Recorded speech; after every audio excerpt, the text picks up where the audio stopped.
MANAWAKA446. Going dark.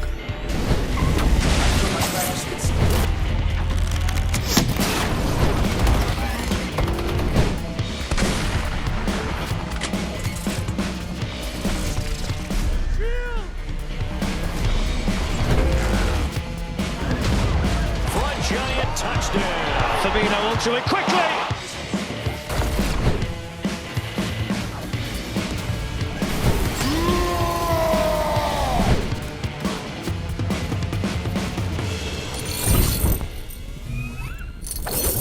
Happy 2021, guys. We're back with another episode on Gladstone Gaming. Yes, so far so good for this year. Apart from all the new games we'll be looking forward to, we get to appreciate the games that have passed. Wow, exactly. Yeah. Now, talking about games that have passed, The Last of Us 2 was awarded the best game of 2020. Yes, last year. So the game scooped up a number of awards. It received Game Award for, best performance, Best audio design, most Yeah. anticipated game, best narrative, best action adventure. best direction and innovation in accessibility. Those are heaps of awards. And Yes. so we've teamed up with Cheap Games Fiji to bring this game to you. Yeah, so for those of you that have been taking part in our competition, stay with us because we'll be revealing our winner right here on the show.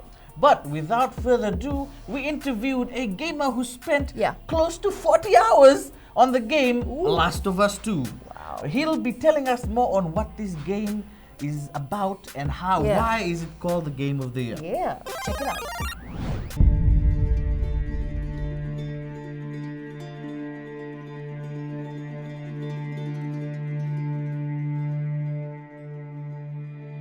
I wish things were different.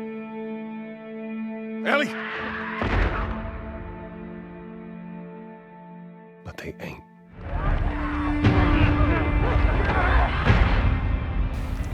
My name is Cecil, aka MANAWAKA446, gamer tag, and I've been in the gaming world since day one.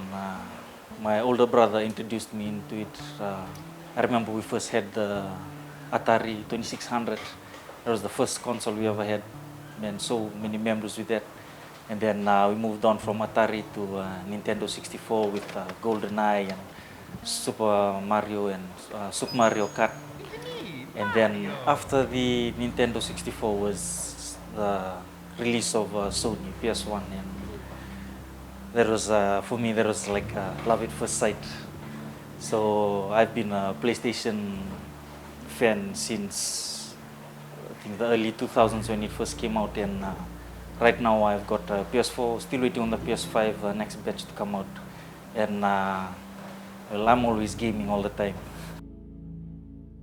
Currently I'm playing The Last of Us Part 2. Like, I've been waiting for this game for so long, and just playing this game is just, it was worth the wait, man.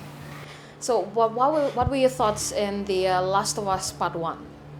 Well, Part 1, I did not know the game was such a story-based game. Like, there's a lot of there's a lot of drama, a lot of suspense, a lot of just betrayal, and like the game really takes you almost.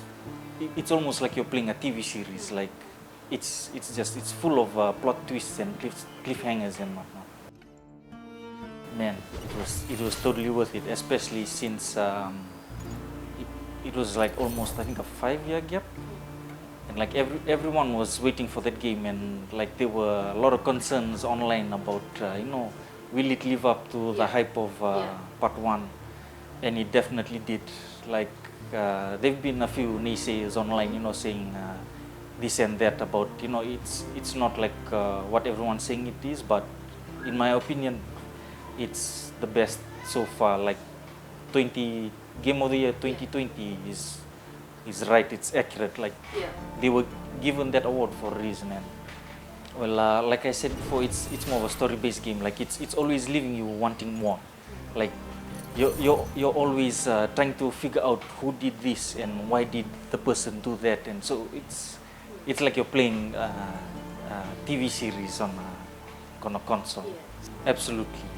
They put a lot into this game. Like, the environment itself, it's just so huge and detailed. Like, just like the buildings, like there was a place. Okay, no, this is not a spoiler, but you know they nuke almost everywhere, like almost every state in America. So, like just the detailing of the buildings falling apart, and just like how the environment, covers the city landscape, and it's just too good, man. Like just the environment itself.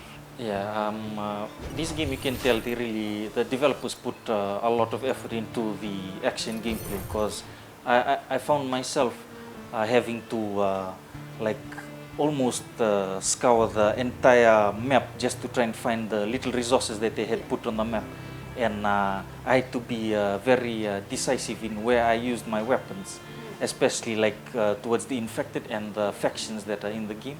Yeah, can you give an example? So like if there's a horde and you're left with little to almost no ammo with you, so there's a mode that you have, that stealth mode, where you can listen to like the oncoming infected like around you, and you can evade. You can either evade them or you can take them down silently. But if you go in guns blazing, it will be difficult. You may pass it, but unless you have the certain resources with you. So it's mostly smart gameplay with the action part of it. Well, it took me 35 hours to complete the story mode, but that's not like 35 hours straight playing. It is just like breaking it down. So yeah, it took quite a long time, but it was worth every minute of it. Yeah, like with working class and mostly working class people, this is a good way to relax yourself after work. Yeah. So yeah. Oh, most definitely. Like it's worth it. Like every bit of the game is worth it. Like you have to get this game. If you've played part 1, then you must get part 2. I would say it's not gonna conclude the game, but like I said, no spoilers ahead. So yeah. Well, I enjoyed this game so much. It's been marathon for me, and well, if you'd like to grab the game, you can get it from Chip Games Fiji. You can check out all their social media websites online, and also if you're looking for other varieties of games, just you can also ask them about it. And also tune in to Gladstone Gaming, subscribe to their YouTube channel online, and GG. Wow, 40 hours on The Last of Us 2. I mean, a lot of gamers, they haven't gotten the chance to, get their hands on The Last of Us 2. But this guy is already like playing up to 40 hours. Right. What do you think about the guy? Think he's handsome? Yeah, he's good looking. Yeah. All right. Oh, cool. Interesting. Yeah. You would say that. Shut up. That's a partner, everybody. Yes. But anyway, stay tuned, because in Seg 2 we got so much coming up with Jane and Tony. They're going to talk about all the new latest games of 2021.